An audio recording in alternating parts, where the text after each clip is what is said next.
suportahan po natin Advance Hobbies channel o vlog ni Paring Jimmy o Jaime Lim. Napakasarap pagka marami tayong natututunan. Ayun na po, umiwalay na po yung ibon namin. Ito po yung katunayan. Lumihilipad na po uli yung ibon namin. Baka na... Yun. Ito po yung panganay na panlaban po namin dito sa Flyers Loop. Dito na po na breed to. Gawa po ni Mang Lloyd. Ito po yung young bird. Pero tignan nyo po ito po hindi pa ganun kahabang pakpak. Meron na naman po kasunod na inakay po dun. Ayan po. Ito pong hen na to is direktang anak ni Stitch Basag. Marami pong nilabas na overall. Ibig sabihin maraming kapatid po ito na nag-overall. At yung isang kapatid po nito, alam ko, nakalimutan ko yung pangalan, taga-Pasay. Naglabas din ng overall winner yon hanggang dulo, complete locking. Then, ito nga po, nakakuros naman po ito sa mga old lines natin, kay Tatay Cha. Kita nyo yung nanay, kamukha po nito sa, may puti-puti sa ulo. Then, itong tatay po direktang anak ni 8 overall, super cock. Then, Jelly Jelema po natin. Ayan, ang po ba yung Jelly Jelema natin? Alam nyo pong, alam nyo pong mababagal po yung ibon ni Bait. Pero, gawa ng yan, yung Jelly Jelema pong yan, yan po may hatid na tulin. Bukod sa pang long distance, may hatid po silang tulin. Ito po, tapang nung hen, Ayan po, kaya tinitimpla po natin sa mga ibon natin yung mga Jelly Jelema kasi nga po, para ma-improve po natin yung speed. Pero ang importante pa rin po sa atin, kahit mabagal, tawag dito yung consistency na matsatsaga umuwi. Yung po ang labanan po lagi natin, yung makakasama tayo hanggang dulo. Yung kasama ka sa kwentuhan, hanggang dulo, ibig sabihin matalo ka man, nakakalaban mo yung nag-champion o nakakalaban mo yung magaling. At umuwi yung mga ibon nyo. Sandali po, yung kabila po, liyuyo ko ako. Napakasikip nitong pinaglagyan ni Mang Lloyd. Makikita nyo po yan. Ayun, dyan lang po ako sumingit. Kaya yung video po natin malayo-layo. Tapat na tapat. Ito naman po, kapipisa lang. Mang Lloyd, dami mong painakay dito, sabay-sabay Ito po kapipisa lang. Ayaw mabuksan dito. Ito po direktang anak naman ni Bunso, yung Tacloban overall winner natin ng 2018. Yan po, Tacloban winner. Si Bunso ay Super 6K MMFC, Tacloban Clocker. Then, ang nanay po nito, Mota Mickey Mouse, Cross Oscar, Mota Mickey Mouse nga po. Then, ano po yun? Yun po pamilya po ni Miss Basco. Ayun po yung lahi ni Miss Basco. At saka nila, ang tawag dito, nila 8 overall super, 8 Tacloban, si 8 Tacloban po yung asawa ni Tanse. Ito naman po, tignan po natin yung siso niya. Ops, puro matatapang. Ops, sandali lang. Yun, kita nyo po ba yan? Pasok natin yung, ayan po. Itong young bird po to, ang magulang po, ito, finisher ko po ng last North. Ito po anak po ng 3 mag-aama. Sabay-sabay nanalo. Lahing Stitch din po yung cross bulak. Then, ang tatay po nito, 3 Basco po. 3 pamilya ng Basco. Ang tatay po nito, nanay po nito 3 Basco. Sis Basco, kapatid ng Basco Batanes champion. Miss Basco, lahi po nito. Mota Mickey Mouse Cross Oscar de Brent. Tapos Cross Philippines Basco. Yan po, mga dugong Basco po yan. Mang Lloyd, ilan lang sing-sing mo, ang dami mong painakay. Dahil hindi naman po ito yung ating breeders loop Mamaya may tatakil po tayo. Kasi ang ganda, panoorin niyo po yung kay Paring Jimmy Lim na Advance Hobbies na vlog po. Napakadami po natin natututunan. Ako po talagang mahanga po ako bawat interview po doon sa YouTube channel ni Paring Jaime Jimmy Lim, ni Aaron. Kaya dapat po tayo natututo rin manood at makinig at sumuporta para hindi po kasi lahat alam na natin Ang tawag po dito continuous learning. Meron po tayong meron pa po tayong mga katanungan, bawat karera meron po tayong kasagutan at katanungan. Lalabas muna po ako, silipin ko muna yung pinakawalan ko kasi 3 minutes lang lumilipat yung ibon ni Bait. Matagal na yung 5 minutes at dumadaha po doon sa building. Titignan ko po kung nasa bubong na. Sige po. Abunding-bunding. Mga kasubis, bali may pinag-aalala po si Bait. Kasi nga po, nanood po ako ng video po ni Idol Kirby Chua at nila interview ni paring Jimmy Lim, Jaime Lim, napakaganda po nung napakaganda po ng mga tanungan at kasagutan po ni Idol po doon, Kirby. So matotal, kailangan daw po talaga yung ibon 1 hour pataas lumilipad sa maghapon. May hirapan daw po yung ibon nating manalo pag hindi po ganun. Totoo po yun, dahil experience po natin yung ganun. So matotal, yung ibon natin pinakawalan natin, nagbabaan kagad po sa building. At itong dalawang to, hindi ko po pinakawalan yung babaya kasi hindi ko naman po panlaban yan Finisher po natin lahat na nakaran yan. Then, ito nagbabaan agad. 3 to 5 minutes nandun na kagad sa building. Ito kaya bumaba to kasi may inakay. Ito po si Tanse, inilalaban uli natin. Tacloban winner na po to, nilalaban po uli natin. Ang problema dito, pag nagsubo to, may makakahati na po siya ng protina o ng sustansya ng katawan niya. Dapat po to mailipat ko na lang po. Kaso, pag nilipat mo kagad din to, dapat 7 days kung ililipat mo kasi may gatas yan Okay, may kabats yan. Ang problema po kasi na ito, mangingitlog na naman yung partner na ito pagka yung tinanggalan mo ng inakay. Ayan po yung pangit po pagka matatanda na yung nilalaban natin at nagpaparisan. Kaya yung iba po, hiwalay yung babae sa lalaki. Tayo po, hindi po tayo naghihiwalay ng babae sa lalaki. Ito na po yung ibang ibon natin. Ano lang po to, 3 to 5 minutes kung lumipad. Wala po tayong magagawa. Hindi naman po natin... Nung una po, pinapapuputokan po namin, pero ngayon hindi, nagawa ng, nasasanay na hindi na takot. Ang ginagawa na lang namin, sinisipagan na lang namin mag-training. Unlike dati, kahit di kami todo nag-training late, okay naman yung ibon namin, dinadaya na lang namin sa pagtitraining. Hindi po kami pumapalya sa training, para doon na lang po sila mas maraming lipad o mas maraming practice. Kaya katulad po niyan, nagpalipad po tayo kahit wala si Mang Lloyd, nagpa-training tayong 3 dikit. Nawalan po tayo ng isa, yung may salpok pa ang nawala. Nagdadalawang isip po kung hindi karga yun, kaso baka maiwanan na dahil Quezon Pagbilao at saka Lucena yata po yung malayo. Susunod, hindi ko po alam kung saan na. Dahil by January 23 or 27, yan po derby na.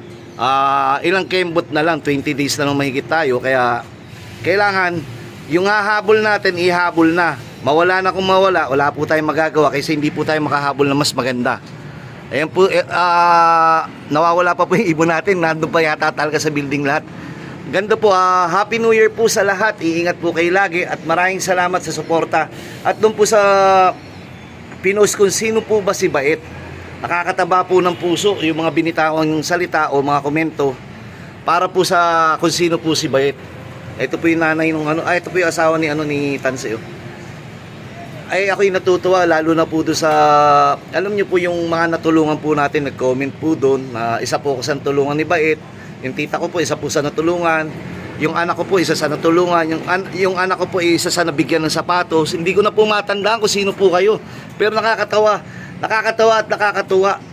Biro mo, nagbibigay pala po ako ng sapatos na, para sa isang bata. Yun po, maraming salamat po sa inyo. Sa tuwa ko po, namili po ako ng isa at dadagdagan ko pa po, gagawa pa po tayo ng maraming lambing para po sa ngayong pagpasok ng Pasko nitong 2026 para maging maganda yung Pasko po natin. Hanap po tayo ng lambing. Tignan ko po kung paano makakapili ng isa pa natin lalambingin. Sige po. What's up mga ka-showbiz? To mga ka-showbiz, magandang umaga po. Magandang balita. Kahapon nakaka 5 minutes, ngayon tignan po natin. Galing pong building to. Sabi ko nga po, maganda po yung naging usapan doon sa... Sir, Indiyan pala ka, hindi ka nakakokak? Boss. Happy New Year! Happy New Year, boss. Talagang hindi mo ba na-miss ang look ni Bait? Na-miss ko, siyempre. Pero eto na-miss ko sir Boss. Yung paglipad nila, nasa na uli? Nawala na. Humalo to kay Ensong. Iyan. Dala saan, hanapin mo. Minsan ko lang makikita lilipad yung ibon natin Ayun mamay, babalik po natin yung katanungan sa yung tawag dito. Napakagandang natutunan ni Bait. Sabagay, alam naman natin yun Nagbubulag-bulagan lang po tayo Sir, nasa na? Nawala na, hanapin mo. Tingin ko malo dun Dumayo, boss. Tingin ko malo dun mukhang siguro may binigay ka. Wala. Nawala po. Ito po yung katunayan wala po sa building. At lumipad kanina. Ayan po, siguro namimiss lang po si Mang Lloyd kasi kararating lang po ni Mang Lloyd galing ibang bansa. Ito na, kita mo sir, oh. May papaklas dito. Andyan yan. Napahalo na yun dyan, eh, oh. O, kita mo, nahatak nila, oh. Oh, sir, napahalo na yun dyan. Nahatak naman natin yung kay Enchong, oh. Oh. Ayan, ito yung babaklas sa atin yan. Kay Enchong yung bumaklas. Oh, yung pag matulin kay Enchong, tayo hindi. Ayan po, ayan, oh. Ayan, basta kasama na po yung ibon namin dyan. Kasi yung kay Enchong dundun lang yan, yung amin dito lang eh. Eh ngayon Sir, Boss. New Year naman magkakasama lagi, no? Maganda na yan. Ito isa, oh. Bawas pa rin yung pakpak nito, sir. Ayan. Pupunta yung building yan, tignan nyo. Pagod na. Ayan, oh. Oh, at least saka 5 minutes na uli. O, sir. Ito. Sa una kong ito uli, oh. Sir, pasensya malikot ha, kasi natutuwa lang po ako, nahahatak yung ibon ko doon sa kabila at nakakahatak din naman, ayan, oh. Oh, pero sir, parang gusto nang dumapo yung ate, no? Ayan, oh. Hindi ko tuloy matuloy yung aking magandang napakinggang video. Kaya masarap po nanonood, supportahan po natin Advance Hobbies channel o vlog ni Paring Jimmy o Jaime Lim. Napakasarap pagka yung marami tayong natututunan. Ayun na po, humiwalay na po yung ibon namin. Ito po yung katunayan.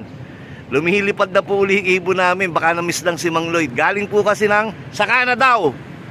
Ayan, pupunta na yung building, oh. Ayan po. Siguro kahit mga 5 minutes na nagkaroon naman po ng pagkakataon lumipad. Pero babalik ko po. Ang ibon po dapat natin lumilipad ng 1 oras. Yun naman po talaga eh. Kami dito ay nagbubulag-bulagan. Kita naman talaga natin at kita ng kada video po natin na napakatamad ng mga ibon natin. Lilipad ng 3 minutes, 5 minutes, magbi-building. After nyan, maya lilipad 3 minutes, 5 minutes, magbi-building. Hindi naman po sila tinataboy dito, pero mas gusto po nila doon. Ayan na. Ayan, wala na po tayong magagawa. Siguro itong bababanto, ayan, may asawa po dito yan para bumaba. Ilan po yung madaling bumaba, yung may mga asawa at si Tansi. Sumatotal, mamaya interviewin natin si Mang Lloyd, ha. Ang tagal eh. Mang Lloyd! Busy pa. Naglinis po siya dito. Tuwan-tuwa po siya, napag-iwanan ko siya ng maraming dumi. Hindi po, ang naililinis ko lang po yun sa loob pagdating dito sa itong... Sir, makapal na ba yung nilinisan mo? Makapal na. Ikaw naman nag-breed eh, hindi naman ako eh. Ayun, nawala. Sir, tama ako. Kita mo, sumama yung ibon natin doon, di ba? Natao dito na. At yung may asawa, bumaba na. Ang dami mo na mangga dito, ha. Lapit na yan. Ayan po. Sir, itong yatang may isang blue bar dito may one eye. Hindi po mapasok yun eh. May pares dito sa kabila, sir. WPXC. May pares dito sa kabila, may pares dito sa ano. Dalawa naglilimlim dyan sa baba eh. May biso. Hindi kasi alam mo kung bakit? Sir, alam mo kung bakit? Niinggit sila, nag-breed ka dito kaya sila ginagaya din nila eh. Pag sila maingit, lipad sila. Kaya nga dapat tanggalin ko na kaya mga breeder dito. Pangwan yan eh. Pangwan. Pangwan yan eh. Panghakot, ano ba, katulad nyo, may tutulungan tayo, si Joey Korea. Hahakot tayo dyan. Maliit pa yan. Gusto mo lang, doon lagi pantulong eh. Hindi, ito na, mama, ang likot-likot mo naman eh. Sir, Kaya ako, boss. sandali muna. Sabi nga naman, totoo naman talaga, dapat ang ibon natin nakaka 1 oras man lang sa loob ng 1 araw na lipad. Yung magagandang ibon talaga na kondisyon, 1 oras talaga. 1 oras sa umaga, 1 oras sa hapon. Oo, boss. Tayo, Puro 5 minutes lang. 5 minutes lang. Ngayon po, ito po yung katanungan. Maling-mali naman talaga po na yung 5 minutes lang. Pero hindi po namin talaga kayanin na magpalipad na matagal eh. Pag sir, pagka nag-ano tayo, quitis, Ikot lang. ikot lang. Parang ganito, sir. Ayan, ikot lang. Ayun po, katulad yan. Ito, mag-asawa, bababa agad. Manginginain sa baba. Kaya dapat maglinis mabuti. Si Mang Lloyd, napakasipag, hindi nilinisan. Ay! Nanuloy na kayo dito ah. Oo nga. So, nasa video yan, sir. Dito, connecta dito. Ngayon, sumatotal, yung ibon natin, dinadaya na lang natin, gaya ng sinabi ko, sa TOS na lang kami nandadaya. Doon na lang po kami gumagawa ng paraan. Doon na lang po kami nandadaya. I mean, hindi naman pandarayang madumi, pandarayang malinis. Ibig sabihin, kita nyo, meron na doon. Kasi may asawa, pag may asawa, bumabalik agad eh. Ibig sabihin, dayain natin sa oras, dayain natin, bigyan natin atensyon sa TOS. Kahit magastos, kailangan nila yun. Kasi kung hindi tayo makakahabol o hindi tayo uubra doon sa mga katulad ng mga iba na isang oras, 2 oras kung magpalipad na sa buong maghapon, walang kakainin yung ibon ni Bait. I mean, walang pupuntahan. Pero siguro, eto magiging, sir, Boss, dito sa ating paglipad ngayon South, ito yung magiging barometer natin kung totoo na madadaya pa natin sa pagtutos na lang, no? oh, boss. Pero wag na tayo magtos, ha? Ayok mo na. Hindi sir, mas maganda naman yung taon, bagong taon, di ba? Sir, doon sa mga kaibigan nating nagyayaya lagi mag-inom, di ba? Sir, ano masasabi mo? Pass mo na, boss. Eto na, bumaba na uli sila. Hindi sir, ano yung totoo, yung nasa puso mo? Magaling. Ha? Sir, yung mga nagyayaya sa atin mag-inom lagi ng... Sir, tumingin ka dito. Ano, boss? Yung mga ano masasabi mo sa mga nagyayaya sa atin mag-inom? 1 linggo lang. Bala-bala mo na kayo. Hindi, sabihin mo, ano bang iinumin? Hindi pa ako pwede. Hindi, mamaya bibidyo po natin, may tama si Mang Lloyd. Bukod sa ulo, meron pa sa paa. Ito na po. Ano yung saglit na lang po sila doon sa building, pero lumilipad na naman. Ito, another 3 minutes na naman siguro yan. Oh, wala pa.